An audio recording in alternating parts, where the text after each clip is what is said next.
Nothing compared to walking through my camp on the eve of a battle. Anticipation hung thickly in the air. Tomorrow, males would learn what they were made of. It didn't matter if this was their 1st or 100th battle. Each one challenged a male differently, taught a warrior what true bravery was. Tomorrow would be no exception. It was impossible to predict who would react how.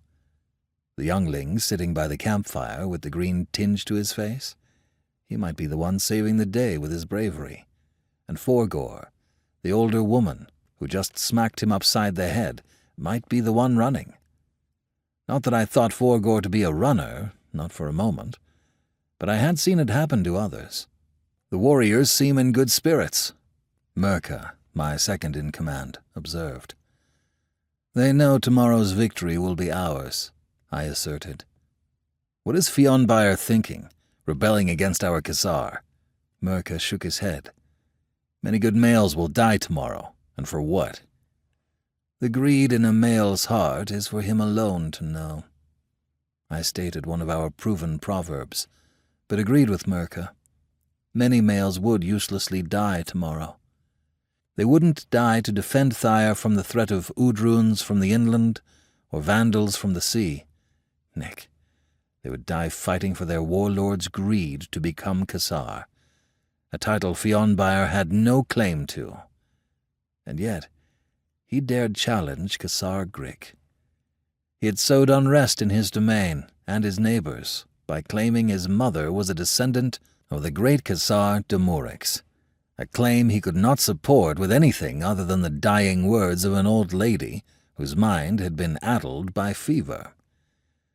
As if my thoughts had summoned him, Grick emerged from his tent, his eyes searching the groups of warriors until they met mine. He raised a hand in greeting. Looks like our Cassar wants a word. I nudged Mirka, and together we made our way over the trampled grass and followed Grick as he retreated into his tent. A dirty, exhausted-looking warrior stood by a fire basin, warming the hand not holding a cup of grog, hot water with strong alcohol and honey. In a corner sat, to my surprise, a human. The man was older and dressed in finery, but appeared as road-weary as the warrior. During war times like these, formalities to our Cassar fell mostly to the wayside. It was impractical to salute our Cassar every time we saw him, which had been often during the past weeks. Instead, I bowed my head slightly in deference. Cassar? Grick ran his hand over his long black hair, which was held together like all of ours by a thick braid, the symbol of a Cassar and a warlord.